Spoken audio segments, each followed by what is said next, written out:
श्री शिवाय नमस्तुभ्यम। हम सबको पता है कि आज है 4 नवंबर यानी कि कार्तिक मास का सोमवार का बहुत ही प्यारा सा दिन।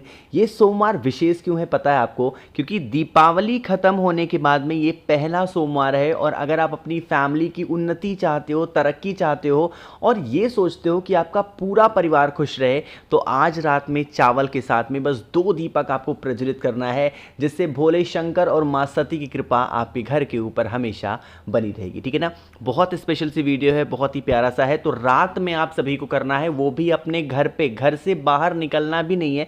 बहुत स्पेशल सा उपाय है, समझने की कोशिश करते हैं ना। देखो, जैसा कि मैंने लिख रखा था कि हमें कितने दीपक लगाते हैं, आपको 2 दिया लगाना है। कितने? 2 दीपक। अब यहाँ पे देखो, अब मैंने अभी आपको बताया था ना वीडियो में कि जो दीपावली के दीपक आपके बचे थे उसी को इस्तेमाल कर लेना, फिर आपको अलग से दीपक लेने की ज़रूरत नहीं है। समझ रहे हो? 2 दिया लेना। उन दोनों दीपक को लगाने की जो विधि होगी वो डिफरेंट होगी, अलग अलग होगी। जो पहला दिया आपका लगेगा वो आपका लंबी बत्ती का लगेगा, और जो दूसरा दिया आपका लगेगा वो आपका गोल बत्ती का लगेगा। बस उसमें एक और परिवर्तन है कि हमने दीपावली पे सरसों के तेल का दिया लगाया था, लेकिन आज जो हम दीपक लगाएंगे, चाहे लंबी बत्ती का लगाएंगे या गोल बत्ती का लगाएंगे, ये 2 के दोनों दीपक कैसे होंगे? घी के दिए होंगे। और घी कौन सा होगा? गौ माता का। मेरी बात समझ में आई क्या? चलो अब समझने की कोशिश करते हैं। जो पहला दिया आपको लगाना है कुछ इस तरीके से, जैसे लंबी बत्ती का दिया इस दीपक में लगा हुआ है, आपको भी लगाना है और इसमें घी डालना है। अब ये दीपक लगाओगे कहां पे? सबसे पहले मैं आपको बता दूं कि अगर आप लोगों ने गुरुजी की कथा ध्यान से आप सुनते होगे तो उन्होंने कई बार कहा है कि अगर आप पे घर में पैसों से संबंधित कोई भी प्रॉब्लम है आपके परिवार में या फिर आपको खुद ने, तो प्रत्येक सोमवार को जो भी व्यक्ति बेल पेड़ के नीचे घी का दिया लंबी बत्ती का लगाना स्टार्ट कर देता है, उनके घर में मां लक्ष्मी का वास होता है। लेकिन दीपक को लगाने की एक विधि है, वही विधि यहां पे आपको बता रहा हूं। ठीक है ना? दीपक कौन सा लगा रहे हो? लंबी बत्ती का। जब बेल पेड़ के नीचे आप दीपक लगाओ, चाहे लंबी बत्ती का, चाहे आप घी का या तेल का, तो उस दीपक के नीचे क्या रखना होता है? चावल के दाने। और जब दीपक आप जला दो माता सती के नाम से, माँ लक्ष्मी के नाम से, तो दीपक के अंदर क्या डालना होता है? 1 चुटकी चावल का दाना। मेरी बात समझ में है क्या? तो ये तो बात हो गई पहले दीपक की। यह काम कब करना है? शाम के टाइम पे, प्रदोष काल के बाद में कभी भी करो। तो पहला दिया तो हो गया। अब दूसरा दिया हमें कहां पे लगाना है? भोले शंकर के शिवलिंग के पास में। मैंने क्या बताया था? पहला दिया लंबी बत्ती का होगा, और जो दूसरा दिया आप प्रज्वलित कर रहे हो वो कौन सा होगा? ये आपका गोल बत्ती का होगा, जैसे यहां पे दिख रहा है। लेकिन जब हम भोले शंकर के पास में कोई भी दीपक को प्रज्वलित करते हैं, तो उस दीपक को किसके नाम से जलाते हैं? या तो कुंदकेश्वर महादेव या तो तुम्रकेश्वर महादेव। कौन से महादेव? या तो कुंदकेश्वर या तो तुम्रकेश्वर महादेव के नाम से। तो आपकी जो इच्छा हो, जिसके नाम से जलाना हो जला देना। और दीपक के नीचे क्या रखोगे? 1 चुटकी काला तिल रखेंगे दीपक के अंदर। और दीपक को प्रज्वलित करने के बाद में, जलाने के बाद में, दीपक के अंदर भी क्या डालोगे?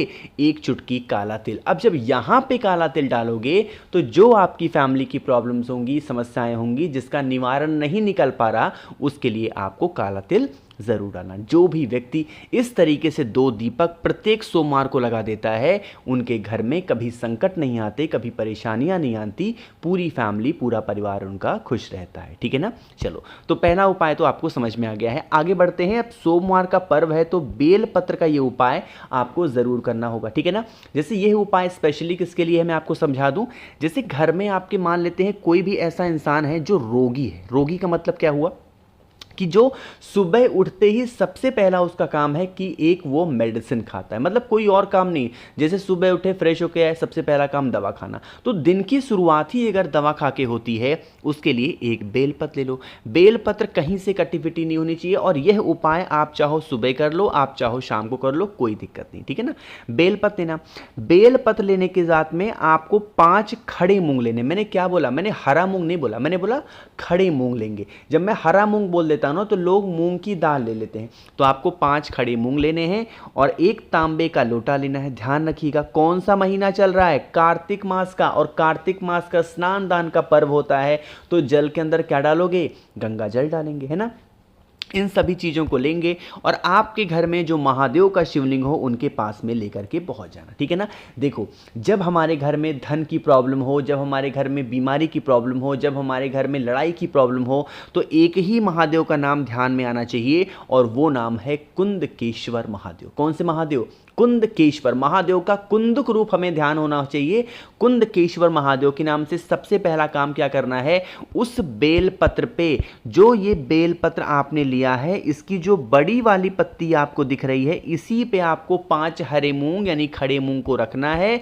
जो भी व्यक्ति बीमार है उस बीमार की अच्छी उन्नति, अच्छी सेहत के लिए महादेव के शिवलिंग के ऊपर उस बेल पत्र को समर्पित करके और 1 लोटा जल अगर आप चढ़ा देते हैं तो आपके घर में कभी कोई भी व्यक्ति रोगी नहीं होता, कभी कोई भी व्यक्ति बीमार नहीं होता, उसकी पूरी फैमिली, पूरा परिवार हमेशा निरोगी रहता है। बस ध्यान ये रखना है, कुंदकेश्वर महादेव के नाम से बेल पत्र पे रख करके खड़े मूंग को समर्पित करना है और फिर 1 लोटा जल चढ़ाना, ठीक है ना।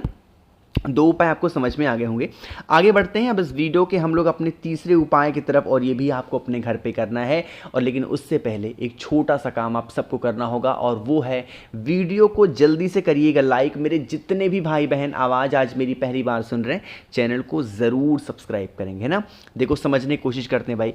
यहाँ पर मैं आपको सबसे पहले बता दूँ कि इस उपाय के बेनिफिट क्या हैं, फ़ायदे क्या हैं। अगर आप पे घर में कष्ट खत्म नहीं हो रहा है ना, वो कष्ट कैसे? कष्ट हर एक परिवार के अपने अलग रूप होते हैं। जैसे किसी के घर में कष्ट धन के रूप में होते हैं, किसी के घर में कष्ट लड़ाई के रूप में होते हैं, किसी के घर में कष्ट व्यापार को लेके होते हैं, किसी के घर में कष्ट मनोकामना को लेके होते हैं। हर एक फैमिली के अपने अलग कष्ट हैं। आपके घर की जो प्रॉब्लम हो ये उपाय करेंगे। इसके लिए 1 शमी का पत्ता लेना, बहुत ज़्यादा मत लेना, सिर्फ 1 शमी का पत्ता लीजिएगा।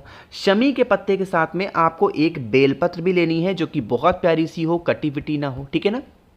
इतना करने के बाद में आपके पास में 2 और चीज़ें होनी चाहिए। पहली चीज़ है तो 7 चावल के दाने, है ना। चावल का दाना कहीं से खंडित ना हो, टूटा हुआ ना हो, इस चीज़ का विशेष ध्यान दीजिएगा। और उसके बाद में जो सबसे ज़रूरी चीज़ आती है वो है पीला चंदन। क्या है? पीला चंदन। तो आपको पीला चंदन लेना है और उसके बाद में एक तरीका अपनाना होगा। जो बेलपत्र आपने लिया है, इस बेलपत्र के बड़े वाले पत्ते के ऊपर आपको उस पीले चंदन का लेपन करना है।